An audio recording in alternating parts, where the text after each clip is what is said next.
চললাম আবার মন ভালো করতে। হ্যাঁ, ঠিকই শুনেছেন, বছরের প্রথম দিনেই বেরিয়ে পড়েছি আমরা কামারপুকুর জয়রামবাটির উদ্দেশ্যে, যেখানে মা শারদা ও ঠাকুর রামকৃষ্ণের জন্মস্থান। আর ওখান থেকে আমাদের যাবার ইচ্ছা আছে গড়মান্দারম, ওই জন্য আমরা খুবই সকাল সকাল বেরিয়ে পড়েছিলাম। তাছাড়া ওখানে খাবার টিকিট নেওয়ার জন্য খুব সকাল সকালই যেতে হয়। আমরা যেহেতু বাড়ি থেকে টিফিন করে যাইনি, আমরা ওখানে গিয়ে টিফিন করলাম। আর আমরা ঠাকুর রামকৃষ্ণ মন্দিরে খাওয়ার জন্য টিকিট কেটেছিলাম। আর আমরা ঘুরতে চলে আসছিলাম মায়ের মন্দিরে। তো এই মায়ের মন্দিরে তখন কোনো অনুষ্ঠান ছিল, তার জন্য প্যান্ডেল বানানো হচ্ছিল। আর আমরা যেহেতু শীতকালে গেছি, চারিদিকে ফুলে ফুলে ভরা ছিল, আর সেই মনোরম দৃশ্য দেখতে আমাদের খুবই ভালো লাগছিল।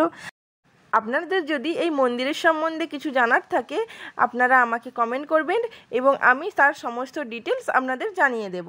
আমাদের এটা নিয়ে থার্ড বার হলো। আর আমরা যেদিন গেছিলাম খুব ভালোই লোক ছিল, খুব খারাপ লোক ছিল না, কেননা সেদিন তো ছিল 1 জানুয়ারি। আমরা প্রতি বছর 1 জানুয়ারি কোথাও না কোথাও ঘুরতে যাই। যেহেতু এবছর আগেই দার্জিলিং ঘুরে চলে আসলাম, তাই আর এবারে দূরে কোথাও না গিয়ে 1 জানুয়ারিটা বাড়ির সামনে ঠাকুরের স্থান দিয়েই কাটালাম। এখানের এরিয়াটা খুবই ভালো আর খুবই বড়। আপনাদের যে ঘুরতে ঘুরতে সারা দিনটা কোন দিকে চলে যাবে আপনারা নিজেরাও বুঝতে পারবেন না। এখানে মহাপ্রসাদের সেবা নেওয়া হয় মায়ের বাড়ির। আর এই যে ডাইনিং হলটা দেখতে পাচ্ছেন, ওখানে বসে সবাইকে খাবার দেওয়া হয়। আমরা যেহেতু ঠাকুর বাড়িতে খাবো, সেই জন্য এখানে আর টিকিট কাটিনি। আর আমরা আগের বার এসে এখানে খেয়েছিলাম। এখানে বড় গোশালাও আছে। আর এখানে চারিধারে খেয়ে দিয়ে আপনারা বিশ্রামও নিতে পারেন, তার জন্য চারিদিক বাঁধানো আছে, আপনারা বসতেও পারেন। এটা নতুন হয়েছে। আর চারিদিকে শুধু দোকান আর দোকান, সমস্ত কিছুই এখানে আপনারা ছবি পাবেন, ব্যাগ পাবেন। আমরা তো অনেক কিছুই কেনাকাটা করেছি, আপনারাও এসে কিনবেন।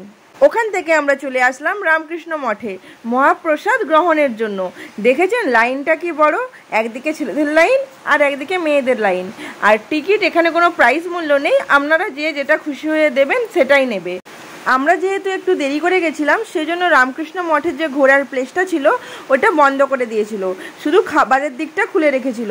তাই আমরা খাবারের লাইন দিলাম। আর আপনাদের কাছে কোনো রামকৃষ্ণ মঠের যে ভিডিও আপনাদেরকে দেখাতে পারলাম না, ট্রাই করব অন্যবার দেখানোর জন্য। আমরা চলে গেলাম মহাপ্রসাদ গ্রহণের জন্য। এই যে সমস্ত বেঞ্চি আছে, এখানে বসে খাবার দেওয়া হয়। এখানে খাবার কোনো ফিক্স নেই, আজকে হয়েছে খিচুড়ি। আর আপনারা দেখে নিন ভিজিটিং টাইম। এখান থেকে আমরা গড়মান্দারম পৌঁছে গেলাম। মা ওই যে টিকিট কাটছে টিকিট কাউন্টারে। এরপর আমরা ঢুকে যাব গড়মান্দারম পার্কটা। যেহেতু অনেকটাই বড়, সঙ্গে একটা গাড়ি থাকলে খুব ভালো হয়, না হলে হাঁটাও যায়, কিন্তু হাঁটাটা একটু মেনলি কষ্টই হয়ে যায়, কারণ অনেকটাই ভিতরকে যেতে হয়। আজকে যেহেতু 1 জানুয়ারি, এখানে তো অবশ্যই অনেকে ফিস্ট করতে আসবে। চলুন আপনাদেরকে নিয়ে যাই সেই ফিস্টের জায়গায়, আর গিয়ে দেখুন কেমন ভিড়। এখানে এই চড়াই সিঁড়ি আছে, এই চড়াই সিঁড়ি দিয়ে উঠে গেলে ওখানে বাচ্চাদের যে রাইডগুলো আছে ওই রাইডগুলো পাওয়া যায়। আর এই যে আমি সিঁড়ি ভেঙে ভেঙে উঠছি, আর এখানে মা, বাবা, দিদিভাই, জিজু ছবি তোলার জন্য ছবি তুলছে। আর আমরা সিঁড়ি ভেঙে উঠতেই থাকলাম উপরের দিকে।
আমরা বেরিয়ে পড়লাম বাড়ি যাবার জন্য। আর বেরানোর জন্য আমাদেরকে সেই পিছনের পার্ক থেকে সামনের পার্কে আসতে হয়।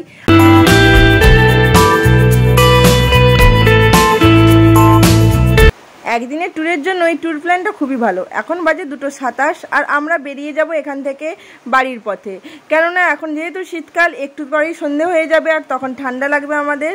তাই আমরা বেরিয়ে পড়লাম বাড়ির পথে।